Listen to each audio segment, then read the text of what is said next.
It's late, the lights are off, your body is tired, your day is over, and there's nothing left to do but sleep. And then, out of nowhere, your brain hands you a memory. Pause. Not a good one. Not the moment someone smiled at something you said, not the small win you had at work. No, it hands you that thing you said 3 years ago. Pause. The awkward joke that landed wrong. The moment you waved back at someone who wasn't waving at you. The sentence that came out clumsy in front of people you wanted to impress. And suddenly you're wide awake, replaying it, cringing, wondering why your mind chose this exact memory to show you tonight. If that sounds familiar, I want you to know something before we go any further. This is not a flaw in your personality. It's not proof that you're awkward or broken or destined to embarrass yourself forever.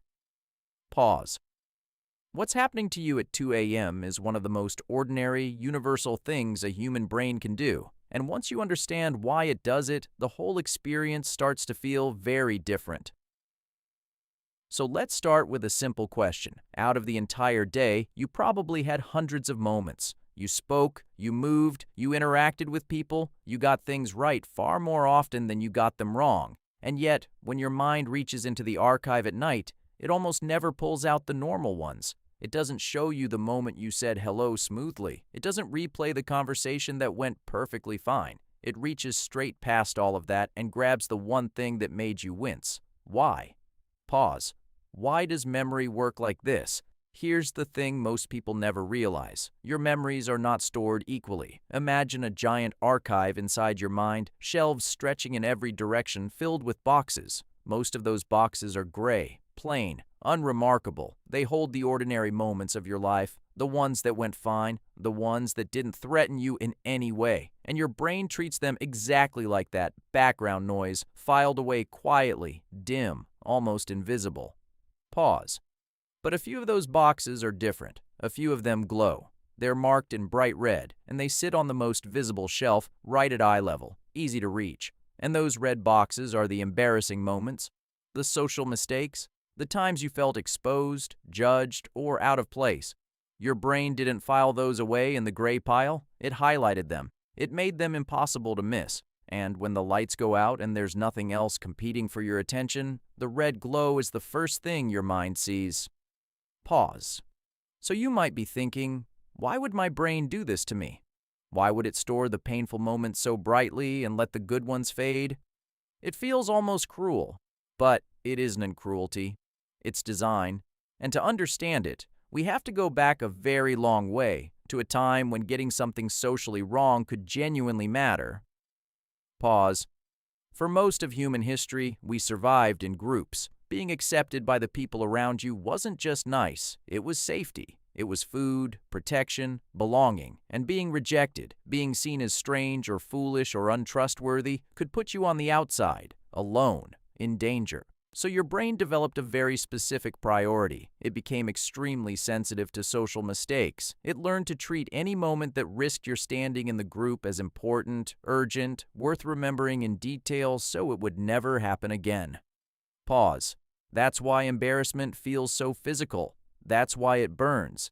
Your brain isn't just recording what happened, it's flagging it. It's saying, this one matters, study this, don't repeat it. Embarrassment is essentially an internal alarm system, and like all alarms, it's loud on purpose. A memory that made you feel nothing has no reason to stand out. A memory that made you feel exposed gets stamped in bright red, because red is the color the brain uses for learn from this. Pause. Think about how this shows up in everyday life. You give a presentation, and it goes well overall, but you stumbled on one sentence in the middle. Which part do you remember? Not the applause, not the 15 minutes that went smoothly, the stumble. You send a message and get a warm reply, but you notice one word you could have phrased better, and that's the part that loops in your head. You spend an evening with friends laughing, connecting, having a genuinely good time, and on the drive home your mind hands you the one slightly awkward thing you said, wrapped in bright red, glowing louder than the entire rest of the night. Pause. Do you see what's happening? Your brain is not giving you an accurate summary of your day. It's giving you a highlight reel of everything it thinks you should be careful about. And because those flagged moments are so vivid, so easy to reach, they start to feel like the truth of who you are. If the only memories that shine are the embarrassing ones, it's easy to conclude that you must be an embarrassing person. But that conclusion is a trick of the lighting, not a fact about you. Pause. And here's the reframe I really want you to sit with. The reason you only remember your embarrassing moments is not because you have more of them than other people. It's because your brain refuses to let them fade. Meanwhile, all those gray boxes, the hundreds of moments where you were perfectly fine, warm, competent, kind, ordinary, are still there. They didn't disappear. They were just never lit up. Your mind decided they didn't need a warning label, so it let them settle quietly into the background. You're not made of your mistakes. You're made of a vast gray archive with a few red boxes on top, and you've simply been staring at the red ones because they're the brightest. Pause. Let's go one layer deeper, because this is where it gets important. The very feature that makes embarrassment stick is the same feature that helps you grow. That painful memory of the awkward joke, it's the reason you'll read the room a little better next time. That cringe from the clumsy sentence, it's your brain refining how you communicate. The system isn't broken. It's doing exactly what it was built to do.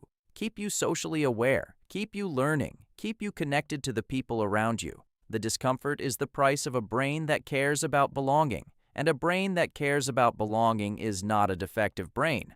It's a deeply human one. Pause. So if you've been lying awake, treating those replayed moments as evidence against yourself, I want to gently offer another way to see it. The fact that you remember your embarrassing moments so vividly doesn't mean you're worse than other people. It means your error detector works.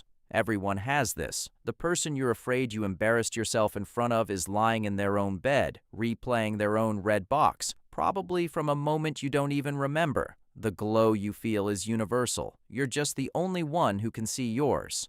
Pause. And here's what this understanding actually gives you. Not a command to stop cringing, not a demand to force positivity over the memory, just a small shift in what you believe the memory means. The next time your mind hands you that bright red box at 2 a.m., you don't have to argue with it. You don't have to push it away. You can simply recognize it for what it is, a flag, not a verdict, a learning marker, not a summary of your worth. It's loud because your brain wanted you to notice, and now you've noticed. That's all it ever needed. Pause. So picture that archive one more time. The mascot standing in front of the shelves reaching for the glowing red boxes because they're the ones that catch the eye. And then the camera pulls back, slowly, and you see the truth of the room, row after row after row of gray boxes, stretching into the distance, hundreds of them, thousands of them, all the ordinary decent moments of your life that never needed a warning. And those few red boxes, the ones that felt like everything, are just a handful of glowing points in an enormous quiet room. Pause. That's the whole picture, not the embarrassment removed, but the embarrassment placed back in proportion. You were never the sum of your brightest mistakes. You were always the whole archive. And tonight, when the red glow shows up again, maybe you can let it be small. Maybe you can finally see the gray around it. And maybe, for the first time, you can close your eyes knowing that the version of you your mind keeps replaying was never the real one. The real one was there all along, quietly, in all that ordinary light.